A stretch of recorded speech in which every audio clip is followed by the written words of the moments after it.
সূরাতুল ফুরকানের 63 নং আয়াতে কারিমায় তার প্রিয় বান্দাদের যেই গুণ আর বৈশিষ্ট্যগুলো আলোচনা করেছেন, সবার আগে আল্লাহ পাক তাদের প্রধান এবং প্রথম বৈশিষ্ট্য বললেন, ওরা হলো গোলাম। ওরা আল্লাহর গোলামিতে আত্মনিয়োগ করে। আল্লাহর কাছে যেই মানুষগুলো আল্লাহর গোলামিতে আত্মনিয়োগ করে, মনোনিবেশ করে, বন্ধু আল্লাহর কাছে ওই মানুষগুলাই হলো সবচাইতে পছন্দের। আল্লাহ রাব্বুল আলামিন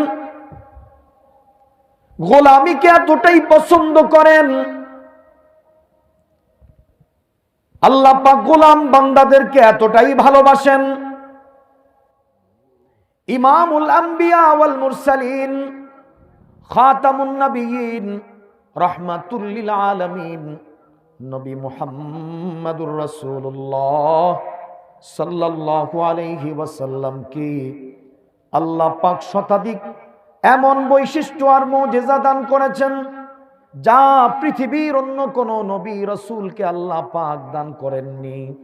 আল্লাহ পাক নবীকে দেওয়া সেই অসাধারণ বৈশিষ্ট্যগুলোর মধ্য থেকে অন্যতম একটি বৈশিষ্ট্য হলো আল্লাহ পাক নবীকে আরশে মুআল্লাতে একান্তে ডেকে নিয়ে আল্লাহর সঙ্গে সাক্ষাতের সুযোগ প্রদান করেছি।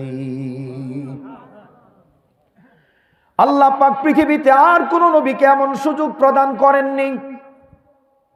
মুসনাদে আহমদের বর্ণনায় সহিহ সনদে বর্ণিত হয়েছে, আল্লাহ নবী ইরশাদ করেছেন, ক্বালা রাসূলুল্লাহ সাল্লাল্লাহু আলাইহি ওয়াসাল্লাম, রাআইতু রাব্বী আযজা ওয়া জাল্লা। নবীজি বলেন, আমি আমার রবকে দেখতে পেয়েছি। অপর বর্ণনায় নবী বলেন, রাআইতুন নূরাল আযম, আমি এক মহান নূর দেখতে পেয়েছি। আল্লাহ পাক এই অসাধারণ বৈশিষ্ট্য যা নবীকে দান করলেন, আরশে মুআল্লায় ডেকে নিয়ে গেলেন, এই বৈশিষ্ট্য যেহেতু আর কোন নবীকে আল্লাহ পাক প্রদান করেননি, আল্লাহ পাক নবীর এই সফরের বিবরণটা, এই ভ্রমণের আলোচনাটা কোরআনুল কারীমের সূরাতুল ইসরার মধ্যে আলোচনা করেছেন। আল্লাহ পাক যেখানে নবীর এই সফর আর ভ্রমণের কথা আলোচনা করলেন, ওখানে আল্লাহ পাক নবীর পরিচয়টা নবী বলে না দিয়ে, নবীর পরিচয়টা রাসূল বলে না দিয়ে, আল্লাহ সেখানে নবীর পরিচয়টা গোলাম বলে উল্লেখ করেছেন। আল্লাহ বলেন, সুবহানাল্লাযী আসরা বিআবদিহি, সুবহানাল্লাযী আসরা বিআবদিহি।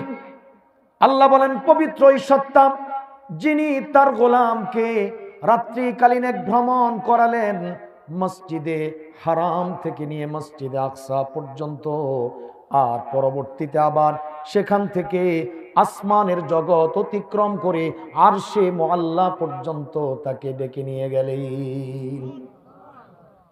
আল্লাহ পাক এখানে নবীর পরিচয়ে গোলাম বললেন, নবীকে গোলাম বলে উল্লেখ করে আল্লাহ পাক বুঝাইতে চায়, ও দুনিয়ার মানুষেরা, ও আমার বান্দা বান্দিরা, শুনে রাখো, আমি আল্লাহর কাছে মাকামে রিসালাত, মাকামে নবুয়ত, নবী হওয়ার মাকাম, রাসূল হওয়ার মর্যাদা, এটা আমি আল্লাহর কাছে যতটা দামি, তার চাইতেও আমি আল্লাহর কাছে মাকামে আবদিয়ত তথা আমার গোলাম হতে পারা, আমার গোলামি করতে পারা, এটা আমি আল্লাহর কাছে তার চাইতেও বেশি দামি।